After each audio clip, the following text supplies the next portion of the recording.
Welcome back to the channel, guys. This is VIN 2429. I'm pretty well versed with this car. So before I proceed any further, it is a salvage title and it is a Lexus driving school car originally. So this is a 2017 1J7 Atomic Silver with LA20 black interior. It's at Copart in Punta Gorda, Florida with 54,000 miles. So pretty low mile example. And I don't know how it ended up from Texas to Florida because it's still a Texas registered car, but it's in Florida. Production statistics: 328 out of the 2,348 cars for the US 49 were Atomic Silver. 151 had LA20 black interior, so that is 6.43%. So like a 5 out of 10 for rarity. You're gonna see a decent amount of these. For 2017 though, lower production, 58 out of the 342 cars for the US 49 were Atomic Silver, and only 26 had LA20 black interior. So this is one of 26. It's rare because it's a 2017 in this color combo. Options and other info: this car was manufactured May 10th of 2017, and it has engine number, originally, engine number 2071562. So if you're looking at this car, pull off the upper plastic cover on the engine, and there's a little white label on top of the blue intake manifold, and it should say 2071562. If it doesn't, it's not the original engine, or at least not the original intake manifold, but that same number should be stamped on the back of the heads as well, so you can check numbers like that. It is a lower option car because it originally belonged to Lexus, and so it has the polished wheels option, it has Mark Levinson, and it has the heads-up display. So three of the big things that a lot of people optioned with. It has nothing else. So no wheel locks, no trunk mat, no key gloves, no lighted door sills, no glass brake sensors, no orange calipers, nothing like that. So it's a pretty low option car, but it does have the options that people want. Mark Levinson, heads-up display, polished wheels. Carfax, Epic VIN, and Auto Check. So Carfax shows this as a 6-owner, 3-accident car, 2023 to the rear, and then July of 2025 to the right front, and September of 2025 to the right side, which you can see definitely what totaled it. And it did get a salvage title. Epic VIN shows this as an 8-owner, 4-accident car, salvage title. Auto Check shows this as a 3-owner, 1-accident, severe accident damage, salvage title, which is just the one that brought you here. Looks to me like it's probably a 6-owner car, with Lexus originally owning it and titling it. Lexus didn't title all of their original cars, but this being a driving school car, sometimes they drove it off the road to go get fuel or things like that. So this car was registered. Previous sales. As I said, Lexus originally owned this. This was a driving school car. So it had the bejesus beat out of it for like the first 2,500 miles or so of its life, and I'll show you that in the service history. But Lexus, in 2017, they added 9 of these to their fleet for the driving school cars. They had some in 2016, some in 2017, a whole bunch in 2019, and I think a couple in 2020. But the easy giveaway on these cars is they all have the same in-service date. So there's like 9 of them in a row, going down the list, 9 of them in a row that all had the same in-service date, and you go and pull the window stickers and everything, and they all have D7, which is direct delivery to Lexus or TMS, Toyota Marketing, something like that. And so this is one of those. And it was further disclosed in the Carfax as manufacturer vehicle when it was first sold after Lexus's ownership. But as far as the other previous owners go, it's really irrelevant at this point because this car is definitely going to be a parts car. The end of May here, 2026, it's at Copart with 54,000 miles in Punta Gorda, Florida.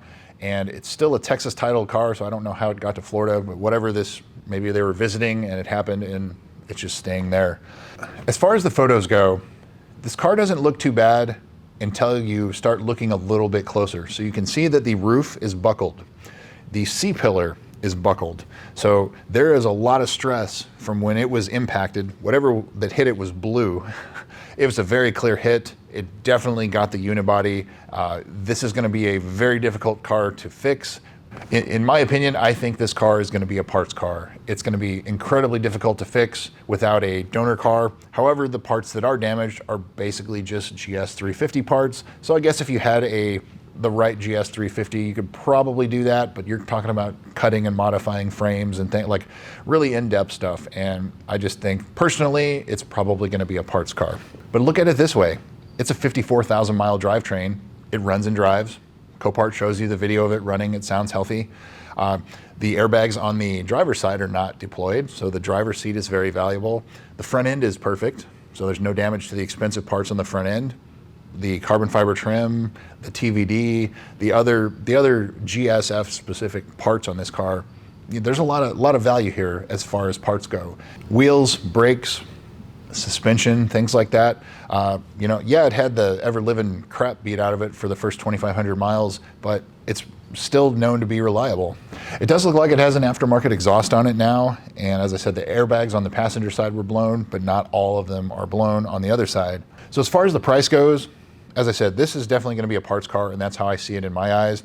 This car would have to be like sub $15,000 to make sense, but buy it for 15, shipping, tax, everything in it, you're in it for like 18, part it out, and you can double your money.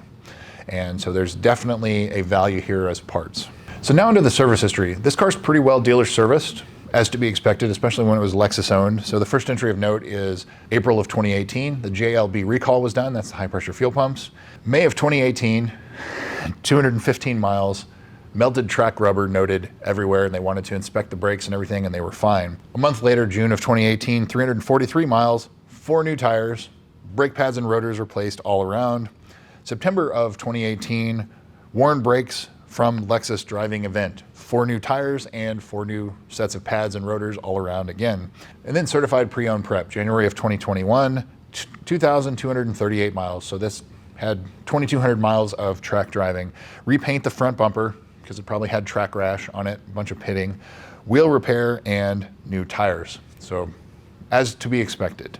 March of 2021, the HVAC servo sweep was done. August of 2021, the left front shock was leaking at 6,300 miles, and they declined to replace it. June of 2022, 11,000 miles, noise from the front end, and the shock nut was loose. So that's not what you'd like to see, but they tightened it up and it was fixed there.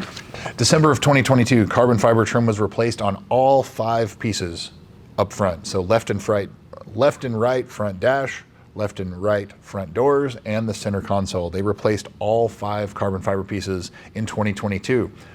That's more good news for people that want to part these cars out.